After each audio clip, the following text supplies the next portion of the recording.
So slide 3 is probably one of the most important slides in the whole deck, in my opinion. And basically, what's being conveyed here is all the way on the right under September 2018.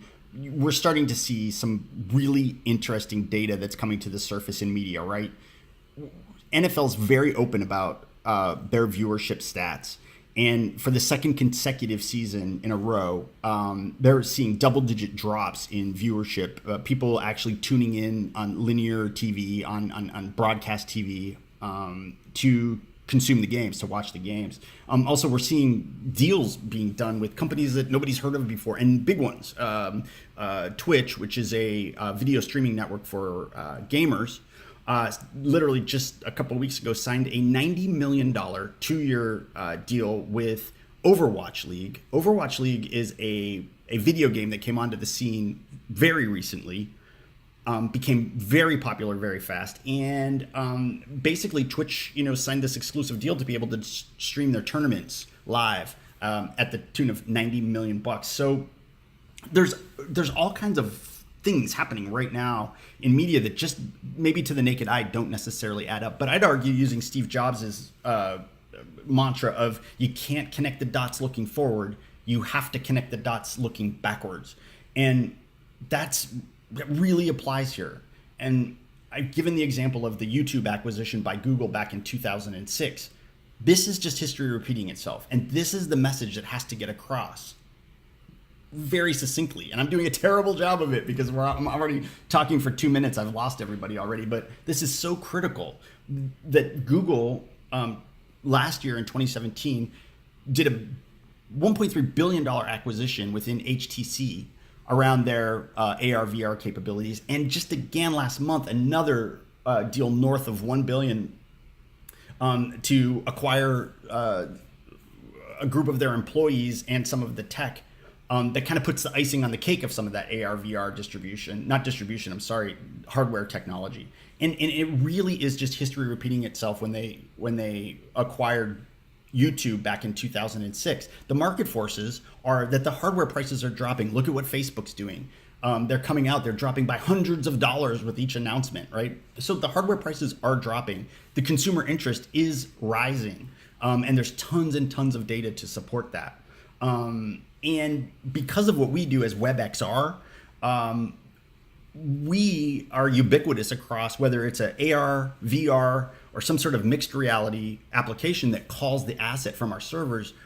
We're capable of responding with flawless, very high quality user interface and user experience on the downstream when the call is made to our servers to display an object in either virtual reality, augmented reality, or some sort of mixed reality, or even if it's just on the regular browser, we're going to render it based on the hardware and browser that's calling it. And that's who we are. That's what we do. That's what we do really, really, really well.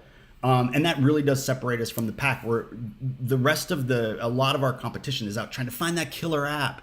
And that's the wrong approach. Let the developers and the designers come up with the killer app, or let the people themselves come up with their own killer apps. The tools are out there for them already. We're not competing in that space.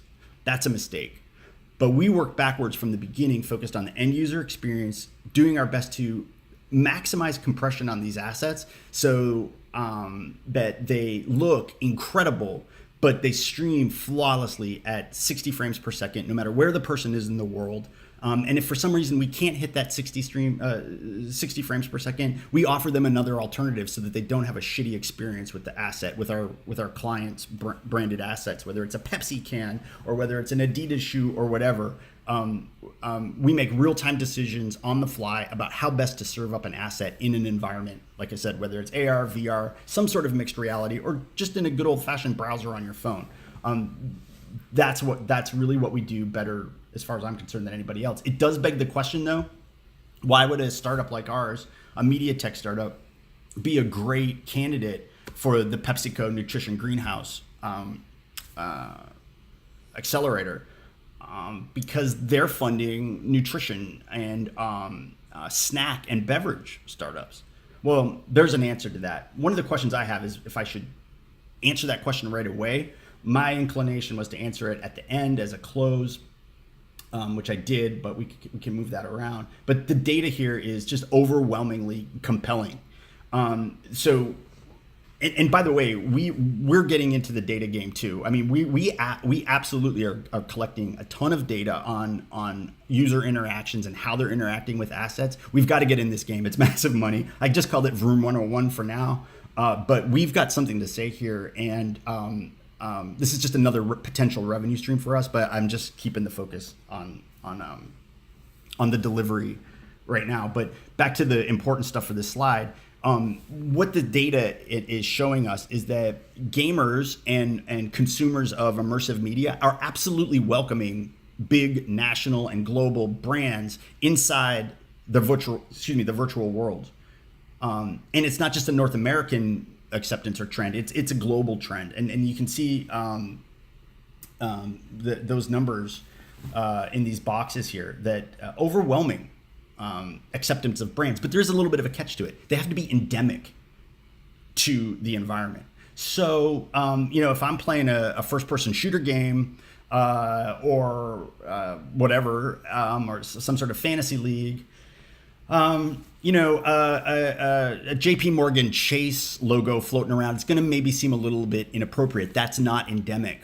Whereas maybe an ad for a controller or the newest HP laptop, that seems endemic. That has something to do with the environment that I'm in and how this product or service can make it better.